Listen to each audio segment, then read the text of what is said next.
أنفسكم عزيز عليه ما عنتم حريص عليكم بالمؤمنين رؤوف رحيم فإن تولوا فقل حسبي الله لا إله إلا هو عليه توكلت وهو رب العرش العظيم صدق الله العظيم وصدق رسوله النبي الكريم مولانا صل وسلم دائما أبدا على حبيبك خير الخلق كلهم رب اشرح لي صدري ويسر لي أمري واحلل عقدة من لساني يفقهوا قولي.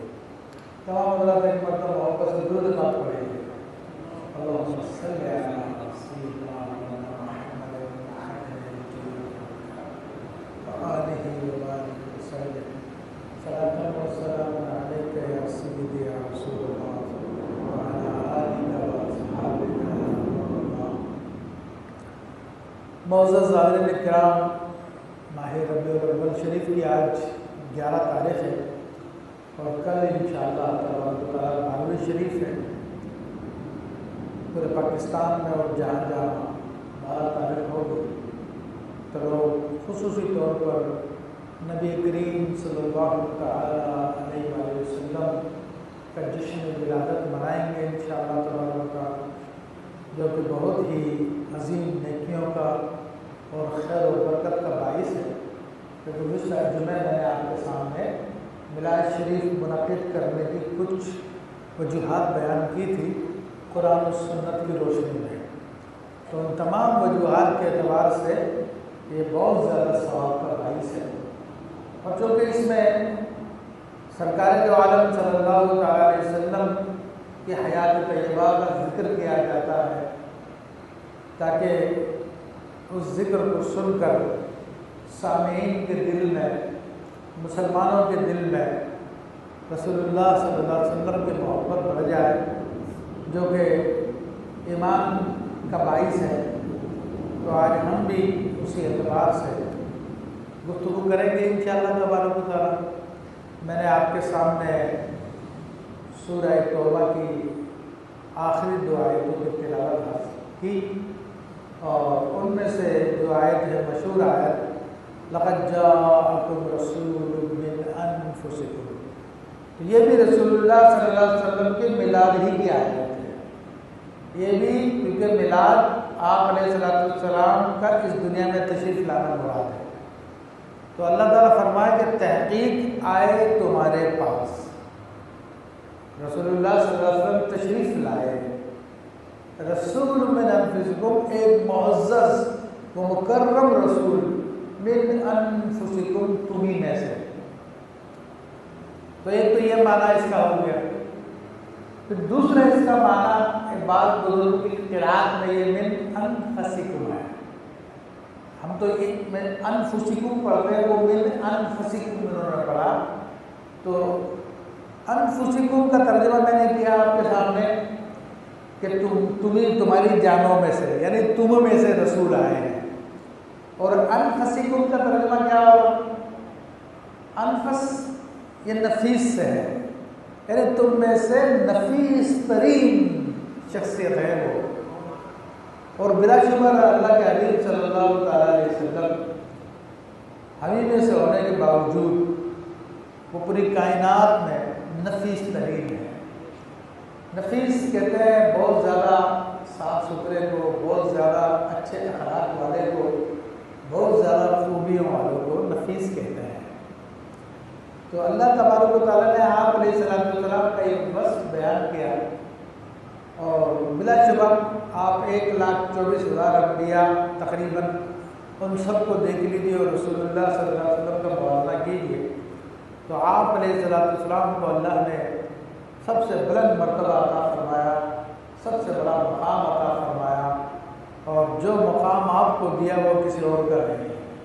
ترمذی شریف کی روایت ہے کہ صحابہ کرام ایک مرتبہ بیٹھے ہوئے تھے مسجد میں اور آپس میں گفتگو کر رہے تھے تو ذکر چل نکلا انبیاء کرام علیہ السلام کا.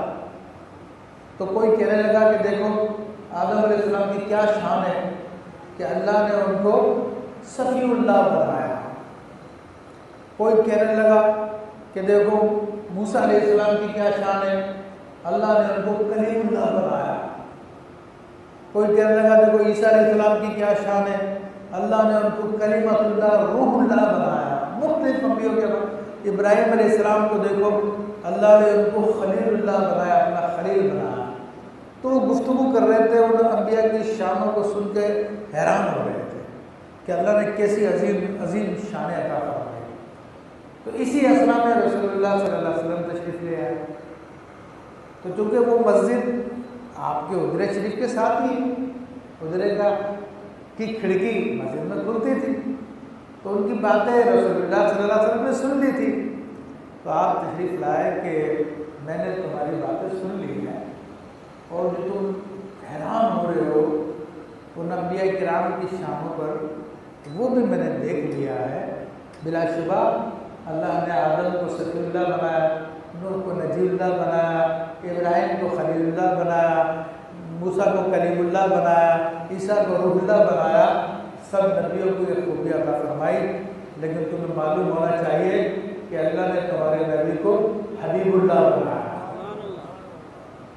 یعنی اپنا حبیب بنایا. خلیل تو کہتے ہیں دوست کو، اور حبیب جو ہے وہ دوستی سے آگے کا مرتبہ ہوتا ہے، وہ محبت کا مرتبہ ہوتا ہے. تو نبی علیہ السلام نے ان کو اپنا تعارف کرایا، کیونکہ جب تک امتی کے دل میں اپنے نبی کی عظمت نہیں ہوگی وہ اپنے نبی سے فیض نہیں لے سکتا. اگر معاذ اللہ اپنے نبی کو اپنے جیسا یا اپنے بڑے بھائی جیسا یا گاؤں کے چودھری جیسا سمجھا تو فیض سے محروم رہے گا. تو آپ نے بتایا میری شان تو یہ ہے کہ اللہ نے مجھے سب نبیوں سے اعلیٰ مرتبہ عطا فرمایا، مجھے اپنا حبیب فرمایا. تو اسی طرح سے آیت طیبہ میں جو اللہ نے فرمایا کہ تم میں سے وہ نفیس ترین ہے. تو عزیزان محترم، اللہ تبارک و تعالیٰ نے آپ کو ہر طرح کی خوبیوں سے نوازا، چاہے وہ باطنی خوبیاں ہوں، روحانی خوبیاں ہوں. کہ روحانیت میں اللہ تبارک و تعالیٰ نے آپ کو وہ مقام عطا فرمایا کہ آپ نے معراج کی رات اپنے سر کی آنکھوں سے اللہ تعالیٰ کی زیارت کی. حالانکہ موسیٰ علیہ السلام اس کی تمنا کرتے رہے، ربی ارنی انظر الیک، اے میرے رب مجھے دکھا، میں تجھے دیکھنا چاہتا ہوں. ربی ارنی انظر الیک، تقاضے تھے بار بار، اے رب تو مجھے دکھا، اپنا جلوہ دکھا، میں تجھے دیکھنا چاہتا ہوں. تو رب نے فرمایا کہ موسیٰ میں پہاڑ پہ اپنی تجلی ڈالتا ہوں، تو تم پہاڑ کو دیکھ لینا، کیونکہ اگر اس کو دیکھ لیا تو پھر مجھے دیکھ سکو گے. مراد یہ تھی. تو جب اللہ نے پہاڑ پہ اپنی تجلی ڈالی تو پہاڑ کو جل کے سرما بن گیا، اور موسیٰ علیہ السلام اس پہاڑ کو دیکھ کے بے ہوش ہو گئے. خر موسیٰ صاعقہ، کہ موسیٰ علیہ السلام بے ہوش ہو کے زمین پہ تشریف لے آئے، زمین پہ گر گئے. اور یہ حضور علیہ السلام کی شان تھی. فرمایا کہ وَالنَّجْمُ إِذَا هَوَىٰ مَا ضَلَّ صَاحِبُكُمْ وَمَا غَوَىٰ، کہ یہ اس نزول کرنے والے ستارے کی قسم کہ تمہارے نبی علیہ السلام نہ تو گمراہ ہوئے اور نہ ہی وہ بہکے. تو ان کی وہ شان ہے کہ اپنے رب کی اسی زیارت کی. تو روحانیت میں اللہ نے آپ کو وہ مقام عطا فرمایا. اور پھر آپ علیہ السلام نے اپنے امتیوں کے لیے یہ راستہ کھول دیا، وہ روحانی راستہ کھول دیا. آپ تو اپنے جسم کے ساتھ معراج پہ تشریف لے گئے تھے، لیکن اپنے امت کے اولیاء کے لیے یہ راستہ کھول دیا کہ وہ روح کے ساتھ اپنے رب کی زیارت کر سکے. الحمدللہ. یہ راستے بند پڑے ہوئے تھے کہ آقا علیہ السلام نے روحانیت کے راستوں کو کھول دیا.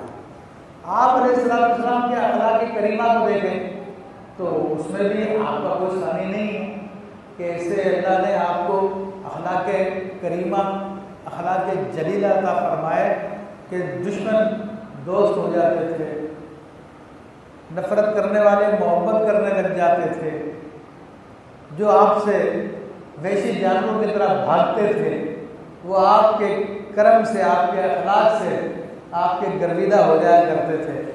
جب آپ جنگلوں میں چلا کرتے تھے تو پھر وحشی جانور آپ کے قدموں میں آ کے آپ سے لپٹا کرتے تھے. تو وہ اخلاق کریمہ آپ علیہ السلام کو عطا فرمائے کہ سبحان اللہ کہ جانور بھی آپ کی شان بیان کرتے تھے، جانور بھی آپ پر درود و سلام بھیجتے تھے۔ وہ ہرنی کا مشہور واقعہ کہ نبی علیہ السلام نے ہرنی کو دیکھا، وہ جال میں پھنسی ہوئی ہے، اور آپ علیہ السلام تشریف لے آئے تو اس سے پوچھا کیا معاملہ؟ اس نے کہا مجھے شکاری نے پکڑ لیا، تو اب میرا بچہ بھوکا پیاسا ہے، تو آپ مجھے چھوڑ دیں، میں وعدہ کرتی ہوں میں واپس آ جاؤں گی۔ حضور نے علیہ السلام نے جب اس کو چھوڑا آپ سے، وہ گئی اپنے بچے کو دودھ پلایا، بچے کے سمیت واپس آ گئی، تو آپ علیہ السلام نے شکاری سے بات کی تو شکاری نے آپ کے کہنے پہ اس کو آزاد کر دیا۔ تو ہرن بھی کہتی ہے الصلاۃ والسلام علیک یا رسول اللہ، الصلاۃ والسلام علیک یا حبیب اللہ۔ تو یہ ایسے آپ کے اخلاق ہیں کہ جانور بھی آپ کی محبت، آپ کا عشق کرتے تھے۔ جو آپ کا خچر شریف تھا، یعقوب جس کا نام تھا، تو وہ اتنی محبت کرتا تھا رسول اللہ صلی اللہ علیہ وسلم سے، جب حضور علیہ السلام کا وصال ہوا تو اس نے غم کے مارے کنواں میں کود کر خودکشی کر لی، اپنی جان دے دی۔ وہ اتنی محبت کرتا تھا رسول اللہ صلی اللہ علیہ وسلم سے۔ اب کوئی سوچے گا خودکشی تو حرام ہے، وہ انسانوں کے لیے حرام ہے، جانور مکلف نہیں ہے، جانور مکلف نہیں ہے۔ تو یہ حضور کی محبت تھی کہ جب آپ علیہ السلام کی اب جدائی برداشت نہیں، وہ اس میں حنانہ جس ممبر پہ بیٹھ کر آپ خطبہ دیا کرتے تھے، اس سے پہلے درخت کے تلے سے ٹیک لگاتے تھے، پھر جب ممبر بنا کے لا کے رکھ دیا گیا تو پھر آپ علیہ السلام ممبر پہ بیٹھ کے خطاب فرما رہے ہیں، تو آپ نے سنا کہ کسی بچے کے رونے کی آوازیں آ رہی ہیں، صحابہ نے بھی سنا۔ نبی کریم صلی اللہ علیہ وسلم نے اس تنے کو دیکھا تو بتایا کہ تنے کی طرف سے آواز آ رہی ہے، اور یہ شکوہ کر رہا ہے کہ یا رسول اللہ صلی اللہ علیہ وسلم آپ سے جدائی ہو گئی ہے۔ پہلے تو آپ مجھ سے ٹیک لگا کے خطاب فرمایا کرتے تھے، اب تو یہ ممبر آ گیا، ممبر پہ بیٹھتے ہیں۔ تو وہ تو اسی ذات ہے، ایسی محبت کرنے والی، ایسی مخلوق کے دل میں ان کی محبت ہے۔ ہاں وہ بدنصیب انسان ہے جس کے دل میں آپ کی محبت نہیں ہے، اور آپ کی محبت کی باتیں سن کے بھی بت بنا رہتا ہے۔ یہ اہل محبت تو خوش ہوتے ہیں ان باتوں پر، اور جن کے دل پتھر ہیں وہ بیچارے پتھر ہی رہتے ہیں، ان میں کوئی تغیر نہیں آتا۔ تو یہ آپ کو اللہ نے ہر طرح سے ایسے اخلاق عطا فرمایا کہ ہر چیز آپ سے محبت کرتی تھی۔ اور آپ علیہ السلام کا جو ظاہر ہے وہ بھی اللہ تبارک و تعالیٰ نے آپ کو اتنا حسین بنایا کہ کائنات میں کسی کو اتنا حسین نہیں بنایا، اتنا خوبصورت بنایا کہ کسی ماں نے آپ جیسا خوبصورت جنا ہی نہیں۔ حضرت حسان ابن ثابت رضی اللہ تعالیٰ فرماتے ہیں وَأَحْسَنُ مِنْكَ لَمْ تَرَ قَطُّ عَيْنِي، یا رسول اللہ صلی اللہ علیہ وسلم آپ جیسا حسین تو میری آنکھ نے کبھی دیکھا ہی نہیں۔ وَأَجْمَلُ مِنْكَ لَمْ تَلِدِ النِّسَاء، اور آپ جیسا خوبصورت کسی ماں نے جنا ہی نہیں۔ خُلِقْتَ مُبَرَّأً مِنْ كُلِّ عیب، آپ کو ہر عیب سے پاک کر کے پیدا کیا گیا ہے۔ كَأَنَّكَ قَدْ خُلِقْتَ كَمَا تَشَاءُ، آپ کو ایسا پیدا کیا گویا کہ آپ چاہتے تھے ویسا ہی اللہ نے آپ کو پیدا کیا۔ تو آپ کا حسن کا یہ عالم تھا۔ عزیزان محترم، صحابہ کرام نے آپ کے حسن کو بیان کیا، کتابوں میں، احادیث کی کتابوں میں موجود ہے، پورے حلیہ مبارکہ کو آپ کے بیان کیا صحابہ کرام نے، اور وہ بیان کرنے والے چند صحابہ ہیں، اور جو صغار جو تھے وہ انہوں نے بیان کیا، ورنہ اللہ تبارک و تعالیٰ نے آپ کو ایسی ہیبت عطا فرمائی تھی، ایسا نور عطا فرمایا تھا کہ لوگ آپ کی طرف دیکھنے کی تاب نہیں رکھتے تھے، آپ کو ایسا حسین و جمیل بنایا تھا۔ تو ان صحابہ نے آپ کا جو حسن بیان کیا وہ سب کو بیان نہیں ہو سکتا، صرف چہرہ اقدس کی بات کریں تو اس کا حسن بھی بیان نہیں ہو سکتا، مگر دو تین روایتیں میں آپ کے سامنے ذکر کرتا ہوں کہ آپ علیہ السلام کے بارے میں صحابہ نے جو کہا، اور دیکھیں صحابہ کرام نے جو کہا وہ سچے ہیں، وہ دیکھنے والے تھے، انہوں نے حضور کا دیدار کیا، آپ کا جلوہ دیکھا۔ وہ صحابہ کرام میں سے حضرت قاضی ایاز مالکی رحمۃ اللہ نے اپنی کتاب الشفا میں فرماتے ہیں کہ حضرت جابر بن سمرہ رضی اللہ تعالیٰ عنہ نے ایک مرتبہ آپ کو رات میں دیکھا، ترمذی شریف کی روایت ہے۔ وہ فرماتے ہیں کہ رسول اللہ صلی اللہ علیہ وسلم نے سرخ دھاری دار ہلدا ایک جبہ پہنا ہوا تھا اور 14ویں کا چاند تھا، چاند چمک رہا تھا اپنی پوری آب و تاب کے ساتھ۔ تو میں کبھی چاند کو دیکھتا تو کبھی رسول اللہ صلی اللہ علیہ وسلم کو دیکھتا۔ ان کی مراد یہ تھی کہ نور تو ادھر سے بھی نکل رہا تھا، نور تو ادھر بھی نکل رہا تھا، دونوں طرف سے نور نکل رہا تھا، وہ بھی نورانی تھا، یہ بھی نورانی تھے۔ اور میں نے دیکھا کہ رسول اللہ صلی اللہ علیہ وسلم کا نور چاند کے نور پہ غالب تھا۔ اس کو کہتے ہیں آنکھ والا تیرے جوبن کا تماشا دیکھے، دیدہ کور کو کیا نظر آئے، کیا دیکھے۔ دیدہ کور کہتے ہیں اندھی آنکھ، بیچاری جو آنکھ اندھی ہے اس کو کیا نظر آئے گا؟ تو جن کی آنکھیں اندھی ہیں انہوں نے کہا وہ تو ہم جیسے تھے، اور جن کی آنکھیں کھلی ہوئی تھی انہوں نے کہا کہ چاند بھی نورانی تھا، آپ بھی نورانی ہیں، لیکن میں نے دیکھا کہ آپ کا نور چاند کے نور پہ غالب آ گیا۔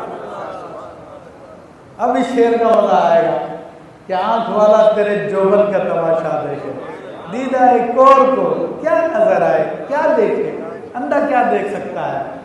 جن کی آنکھیں کھلی ہوئی تھی انہی لوگوں میں سے ایک حضرت ابو ہریرہ رضی اللہ تعالیٰ عنہ ہے۔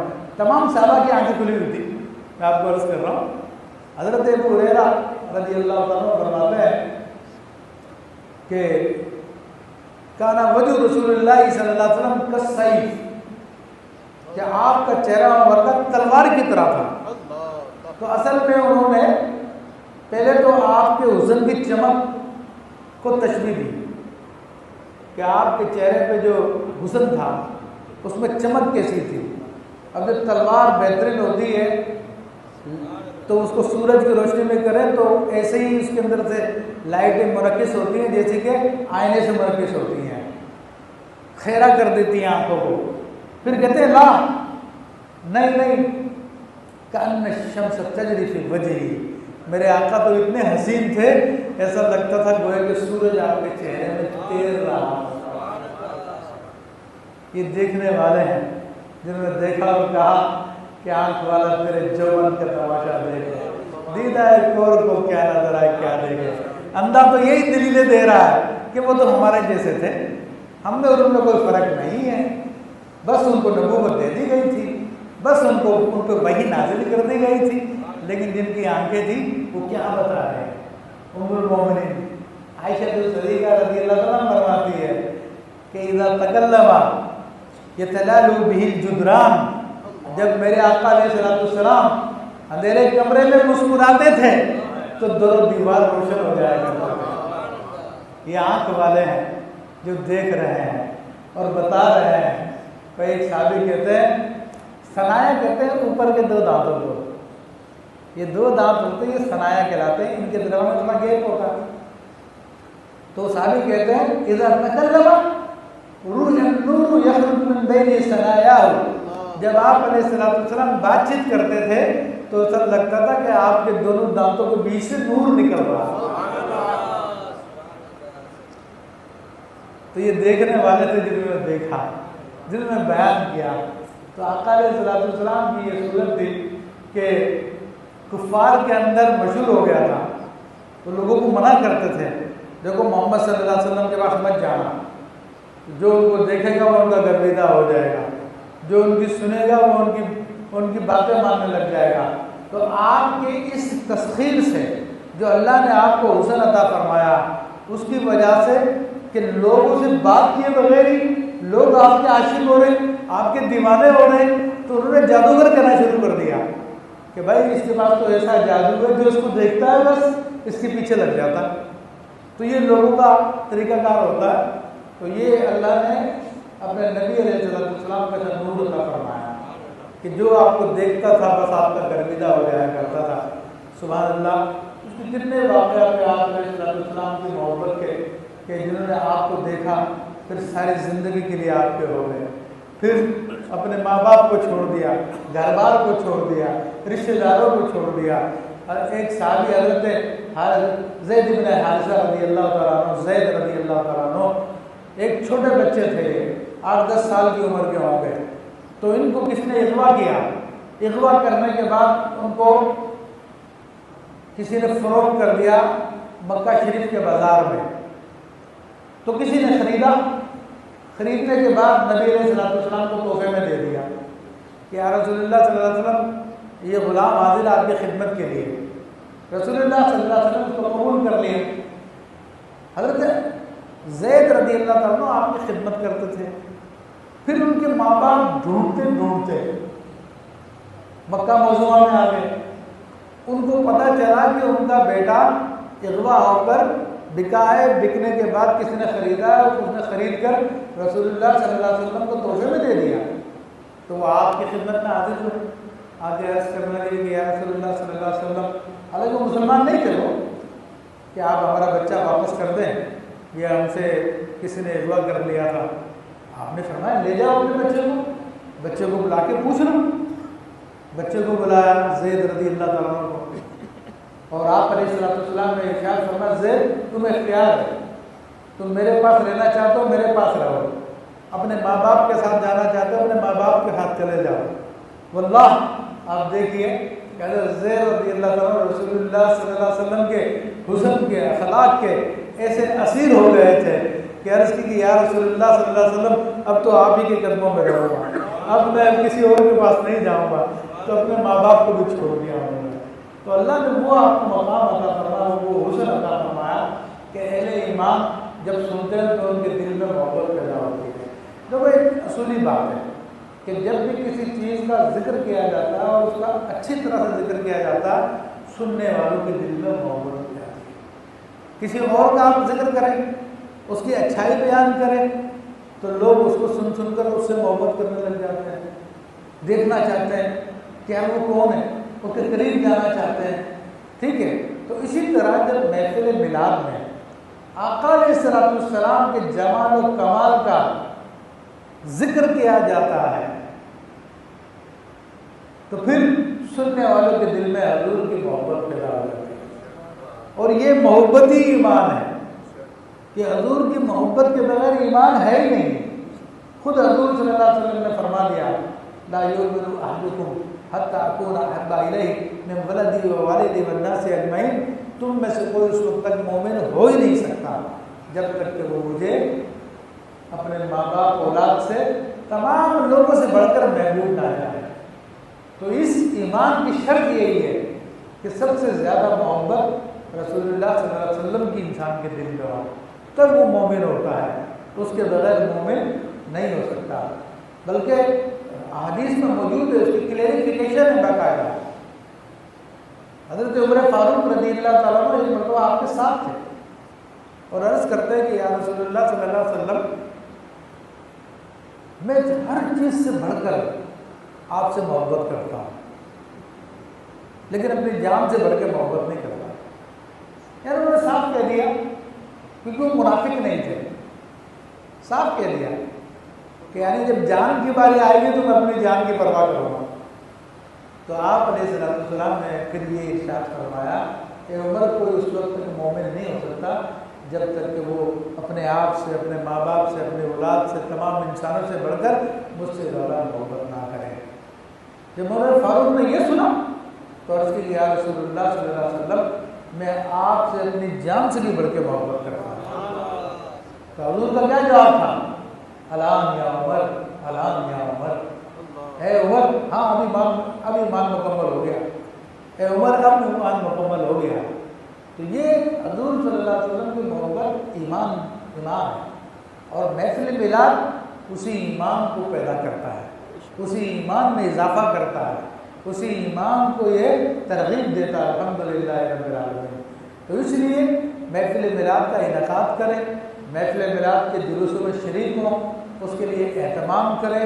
کل محفل میلاد کا انشاءاللہ جلوس ہوگا تو اس کے لیے نئے کپڑے ہوں تو نئے کپڑے پہنیں، نئے کپڑے نہیں ہیں تو پرانے کپڑے دھو کر اچھی طرح سے استری کر اس کو استعمال کریں، اور حضور علیہ السلام کی محبت کے اظہار کے لیے اپنے بیجز لگائیں حضور علیہ السلام کے محبت کے، اسی طرح اپنے بچوں کو اس کی ترغیب دیں اور ان کو بتائیں کہ یہ آج وہ دن ہے کہ جس دن ہمارے آقا علیہ السلام پیدا ہوئے۔ میرے بھائی وہ آج دنیا میں